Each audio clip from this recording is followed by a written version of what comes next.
उच्च न्यायालय के आदेश के अनुपालन के संदर्भ में गुमटी व्यवसायिक कल्याण समिति के सदस्य जिलाधिकारी कार्यालय पहुंचे और एडीएम को ज्ञापन दिया।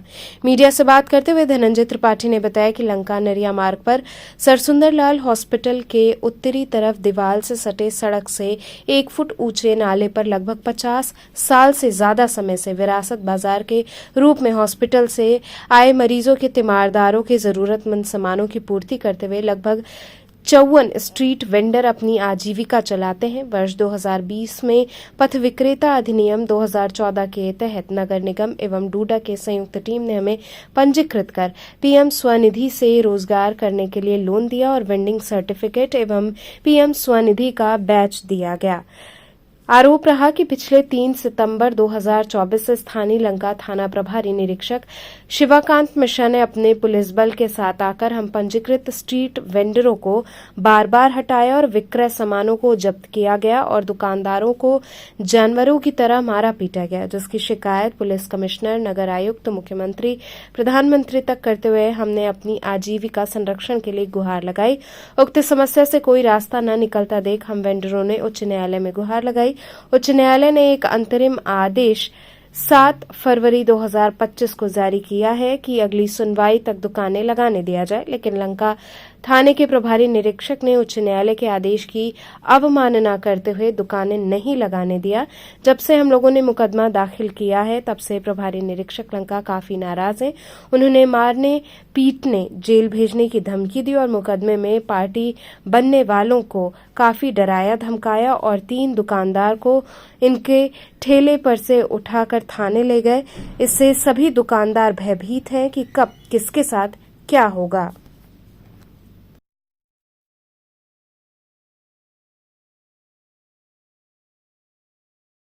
आज यहाँ पर बनारस के स्ट्रीट वेंडरों का एक धरना आया है। लंका पर जो बीएचयू अस्पताल के पास वेंडर दुकान लगाते हैं, उन लोगों को एसएचओ जो शिवाकांत मिश्रा जी हैं, पिछले सितंबर से कोई ऐसा दिन नहीं बीत रहा है जब वो वेंडरों को मार पीट न रहे हों।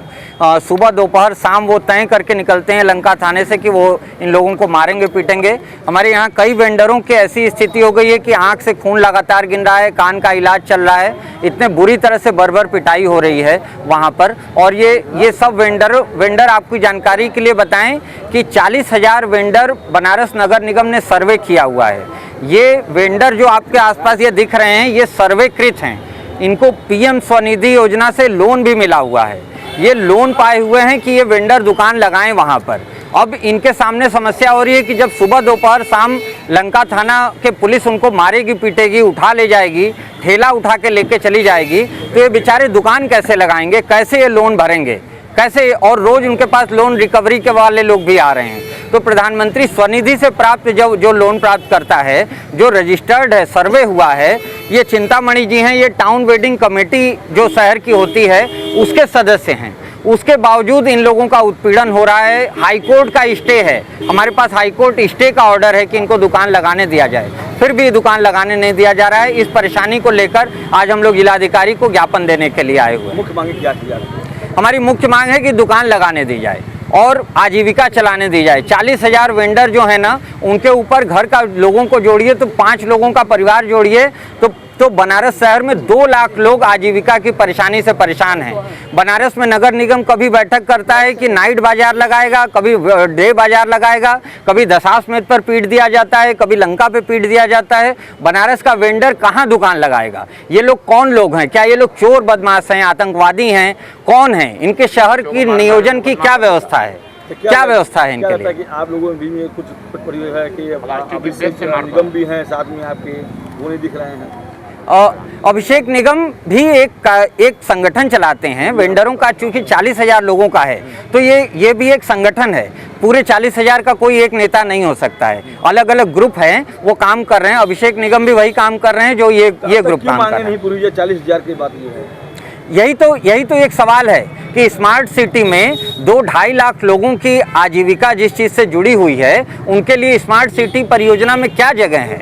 क्या उनको सिर्फ मारपीट और लाठी डंडा ही जगह है? किससे मुलाकात हुआ है?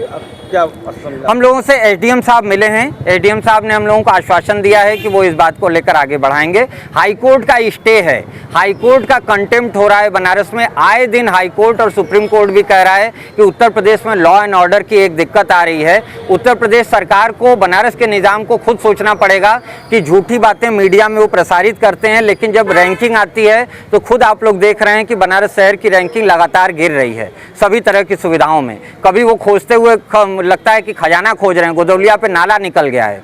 कैसे लोग आजीविका चलाएंगे, कैसे लोग काम करेंगे, शहर के नियोजन की क्या व्यवस्था है। कितनी स्ट्रीट वेंडर की आप लोगों की कमेटी है यहाँ पे बनारस में 40,000 नगर निगम की वेबसाइट पर रजिस्टर्ड वेंडर हैं, जिनकी आप सूची आप कभी भी सर्च करें 40,707 कुछ समथिंग। क्या इसमें अलग अलग आप लोगों की स्ट्रीट वेंडर हैं और अलग अलग समिति है क्या इसमें? देखिए, सबकी समस्या एक है, सबकी समस्या है कि उसको दुकान लगाने दिया जाए। समितियां एक है, लेकिन स्ट्रीट वेंडर की जो कमेटी वो अलग अलग है। टाउन वेडिंग कमेटी सरकारी होती है, वो एक ही